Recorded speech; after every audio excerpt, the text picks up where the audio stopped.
Hello and welcome to Back to the Science. I'm Dr. Susan Oliver and I'm a scientist, and this is Cindy Oliver who's trying to hog the limelight, and she's a dog. Now, a number of people have asked me to debunk what Robert F. Kennedy Jr. said in a recent interview with Brian Tyler Cohen. Now, obviously, Brian Tyler Cohen did a good job debunking a lot of what Kennedy said at the time. But towards the end, Robert Kennedy Jr. Gish galloped about 100 different anti-vax talking points. So it was impossible to push back on everything in real time. I'm also not going to be able to debunk everything he said because there really were just too many things. And there's a limit to how long I can make this video. But I will be looking at some of his claims. Although, just to be clear, I'm only going to be looking at the science-based claims. I have no interest whatsoever in the political claims. This channel is for science. So let's get going. I do want to talk about one instance in Samoa. In 2018, there were 2 children who died from a measles vaccine. That was after a nurse incorrectly mixed the vaccine with a muscle relaxant, so it was human error. The Prime Minister then banned MMR vaccines after that.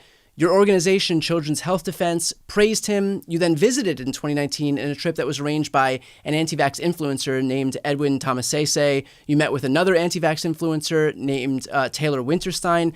So anti-vax sentiment spread across the island, and later that year, Samoa was hit with a measles outbreak that was the express result of a decline in vaccination rates. I believe only 31% of Samoans were vaccinated at that time. In the year leading up to 2019, there were 0 cases of measles in those years. In 2019 proper, though, there were over 5,000 cases and 83 deaths. So do you recognize how perpetuating vaccine skepticism or especially propping up anti-vax influencers can lead to such devastating health consequences?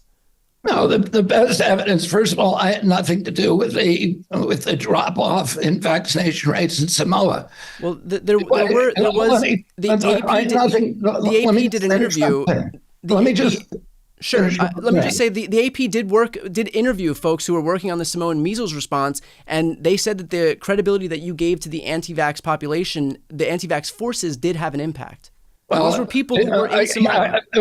But there's plenty of data on the drop-off. The vaccine was banned before I went to the country, so the drop-off that you saw did not change between the time I left the country and the time the measles epidemic. So that's one thing.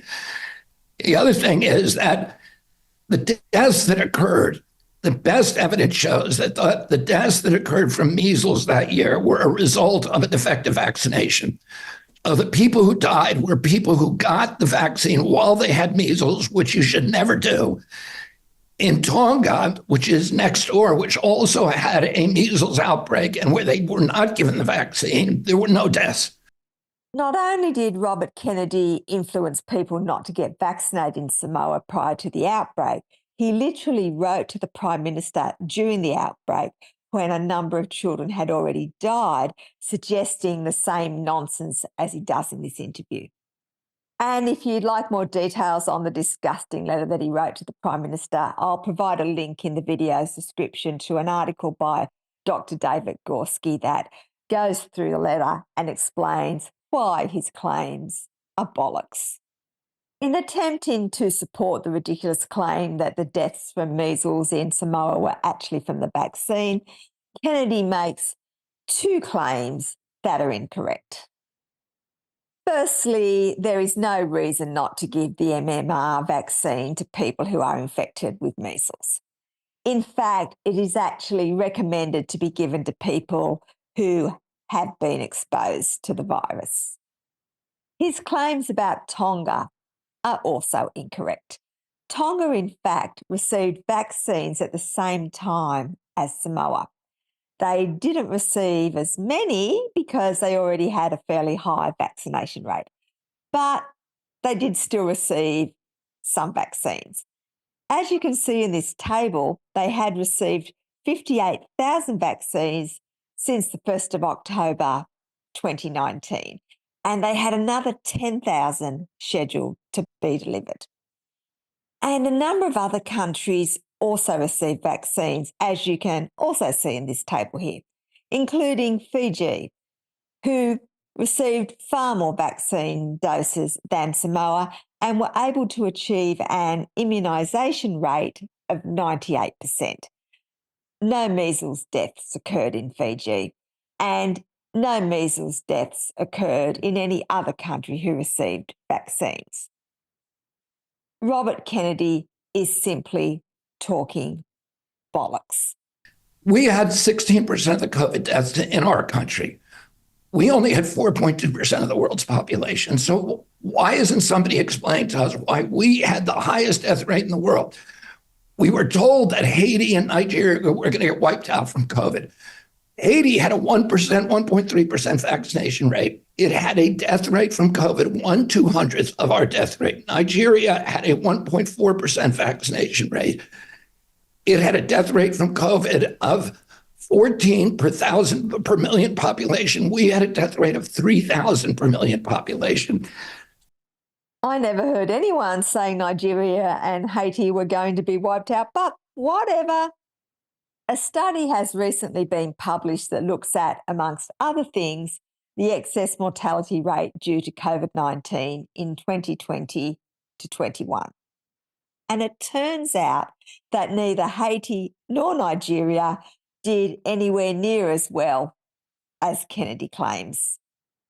The excess mortality rate due to COVID-19 in Haiti was 1.67 deaths per 1,000 people. In Nigeria, it was 0.67 deaths per 1,000 people. In comparison, in the USA, it was 1.59 deaths per 1,000 people. And in the UK, it was 1.02 deaths per 1,000 people. But let's have a look at a few other highly vaccinated countries that, unlike the USA and the UK, were able to minimise COVID cases prior to vaccination. The excess mortality rate due to COVID-19 in Australia was 0.01 deaths per 1,000 people. In New Zealand, the excess mortality was negative. It was minus 0.21 deaths per 1,000 people. And it was also negative in Japan at minus 0.08 deaths per 1,000 people. So Haiti and Nigeria don't look so good at all. And that's only part of the story. If you look at this table, you can also see that I've now listed the life expectancy at birth in 2021. And this information came from the same study. The life expectancy in Haiti is only 61.5 years and only 62.8 years in Nigeria. In the US, it's 77.1 years. And in all the other countries that I've included, it's over 8 years. As is well known, the greatest risk factor for COVID mortality is age. So you'd expect COVID mortality to be lower in countries that already have a low life expectancy, as you can't die from COVID if you're already dead. And yet, both countries had excess COVID mortality, considerably higher than Australia, New Zealand, and Japan, who all vaccinated their populations before COVID was widespread. Contrary to the claims of Robert Kennedy, these countries are both showing unnecessary excess mortality owing to their low vaccination rates. Pfizer's clinical study, which is the one that is made public, showed that people in the placebo group were 23% less likely to die than people in the vaccine group. So if you got vaccinated, you're 23% more likely to die of all causes over the next 6 months. So this is the Pfizer trial information that was made public. I'll just read you the paragraph about the deaths that occurred. During the blinded placebo-controlled period, 15 participants in the BNT162BT group and 14 in the placebo group died. During the open label period, 3 participants in the BNT162BT group and 2 in the original placebo group who received BNT162B2 after unblinding died. None of these deaths were considered to be related to the BNT162b2 by the investigators. Causes of death were balanced between BNT162b2 and placebo groups. So prior to unblinding, out of 44,165 participants, there were 15 deaths in the Pfizer group and 14 deaths in the placebo group. You don't need to be a mathematical genius to know that this doesn't equate to 23% more deaths in the Pfizer group and that the differences are not statistically significant. Kennedy is talking bollocks again. We're now seeing a whole generation of kids who are dying from cardiac arrest on the playing fields. We're seeing athletes drop dead on the playing fields at rates we've never seen in history, and nobody is explaining that in the press. The liberal media is not asking the questions, was that person vaccinated? This is one of the young athletes who died recently. His name is Braden Fay, and he was 12 years old when he collapsed during football practice and died. A photo of him was plastered on the cover of a book called Cause Unknown that was co-published by Robert F. Kennedy Jr.'s Children's Health Defence Group and featured a foreword written by him. The book falsely argues that COVID vaccines caused a spike of sudden deaths amongst healthy young people. Here's the thing though, Braden Fay never received the COVID vaccine. His death in August 2022 was due to a malformed blood vessel in his brain. But that's just an anecdote anyway. What does the data say about sudden cardiac deaths in young people? Are they increasing? Well, that question was answered in a recent study that looked at sudden cardiac death in college athletes over 20 years from 1st of July 2002 through to the 30th of June 2022. And over this time, they identified 1,102 deaths. And for all but 16 of them, they were able to determine the cause of death. The most common cause was some sort of accident, which accounted for 50.8% of deaths. Homicides accounted for 8.9% of deaths and suicides 11.6%.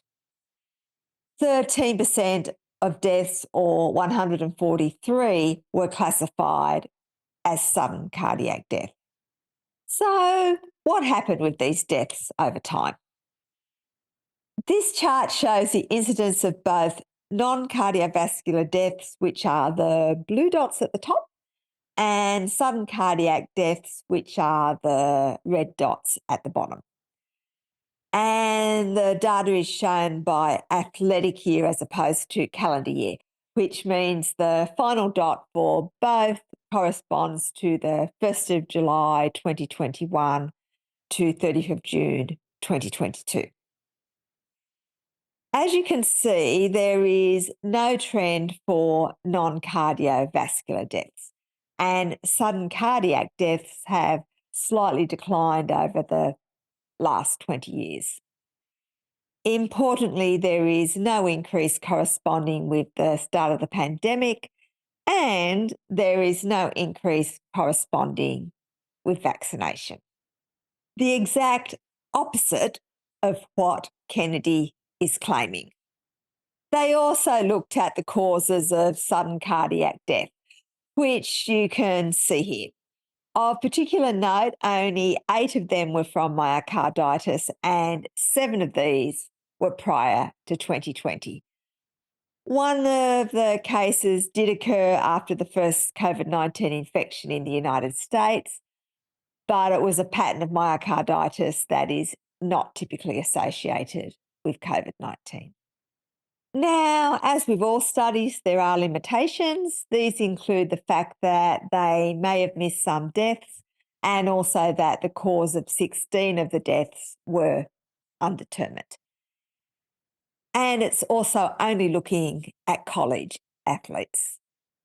There is, however, another report that does look at both high school and college deaths over 40 years up until spring 2022. And that showed that there was no increase in deaths in high school and college athletes since vaccination. But what about young people in general? Is Kennedy right about this at least? Well, as luck would have it, there is a study from Australia where lots of young people were vaccinated for COVID, looking at just this. This is a study here, and it was undertaken in Victoria, which is a state in Australia. And they looked at the incidence of out of hospital cardiac arrests over time. Let's have a peek at what they found. The data they have collected is for what they define as young people, who are people aged under 50. And I agree that these are definitely young people, extremely young. In this figure, orange is sudden cardiac arrest of unknown cause, yellow is sudden cardiac arrest caused by myocarditis, and blue is all cardiac arrests. The figure also shows COVID cases in green and COVID vaccinations in a nice pinky red colour. And it's important to note that the COVID cases and vaccinations are at different scales to cardiac arrests and to each other. So although it looks like they are similar towards the end of the figure, they actually aren't. And vaccinations are over 10 times higher than COVID cases. The figure covers 3 time periods. The first period is before COVID. The second period is after COVID arrived in Australia, although the rates were still very low compared with many other countries in the world, as we mentioned earlier. And the final time period is after COVID vaccination was introduced in Australia. And as you can see, since the COVID vaccines were introduced in Australia, there has been no increase in overall cardiac arrests, no increase in sudden cardiac arrest from unknown causes, and no increase in cardiac arrests caused by myocarditis.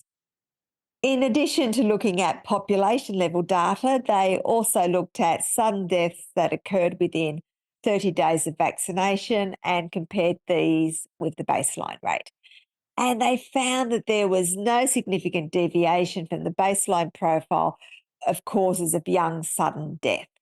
And note, this was a total of only 38 deaths. So what looks like large differences on the chart are only 1 or 2 people. Even CDC today is saying it's a mistake to give these vaccines to kids. The death rate to kids from COVID was zero. Zero. Why would you give them an intervention of something that does have a risk, that can kill you, if they have no risk from the disease itself? I think there were a lot of mistakes made. No, the CDC isn't saying that. This is their recommendation as of the 14th of May, 2024. Everyone aged 5 years and older should get 1 dose of an updated COVID-19 vaccine to protect against serious illness from COVID-19. Children aged 6 months to 4 years may need multiple doses of COVID-19 vaccines to be up to date, including at least 1 dose of updated COVID-19 vaccine. Now, of course, not all countries have these recommendations for children. In Australia, for instance, booster doses are only recommended for children who are immunocompromised, but that doesn't alter the fact that Kennedy is lying about what the CDC is recommending. And as for the claim that the death rate from COVID for children is 0, that is just more disgusting bollocks from Kennedy. Whilst the death rates are certainly much lower amongst children than adults, in the US there was still 906 COVID deaths amongst children aged 0 to 4 years, 346 COVID deaths amongst children aged 5 to 11 years, and 600 COVID deaths amongst children aged 12 to 17 years.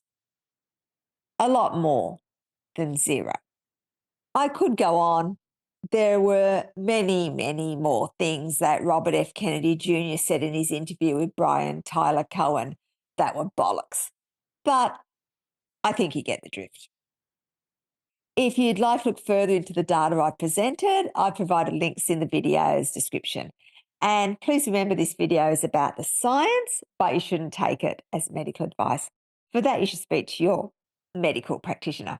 If you've got this far, thank you for listening. And if you've liked, shared, or commented on the video, double thank you, because that helps the algorithm and means that more people will see the video. And as I've said many times, the comment doesn't have to be about the video. It doesn't have to be nice. It could be nasty. It doesn't matter. The algorithm still thinks it's great. And if you can't think of what to comment on, perhaps you could tell me, what do you think about, if this is the lounge that I'm sitting on, this is a really old lounge suite. It actually was built in 1940 and it was recovered in the early 70s, and it's very worn out, which is why normally I think when I do my videos, I've actually got like this rather ugly looking cover over it.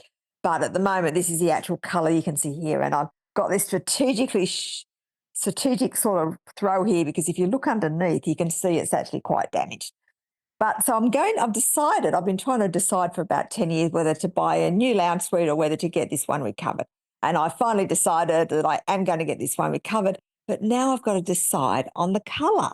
Now, the colour I'm thinking of, I'll show you the sample, but unfortunately, this is a sample here, but it's not really this colour. It's more of a turquoise. When I say it's not really this colour, this is the colour, but it doesn't come out properly on screen. So the actual colour is like a turquoise colour, something like about that colour there on my jumper, which is also a different colour in real life, but the colour this looks like on the screen is about the colour of the sample. Anyway, what do you think? Do you like this as a colour, or do you think I should go with something a bit more muted? Please let me know in the comments. Anyway, let's get back to our blurb. I would like to, of course, thank everyone who has bought me a coffee or little Cindy a treat. And by the way, the new fabric is a dog-proof fabric. We do really appreciate your support, and we will be continuing to make videos about the science in the future, not about interior decorating, because I don't really know much about that. But we will be continuing to make videos about the science. So if you'd like to join the cool kids and stay informed, please hit the subscribe button. Thank you.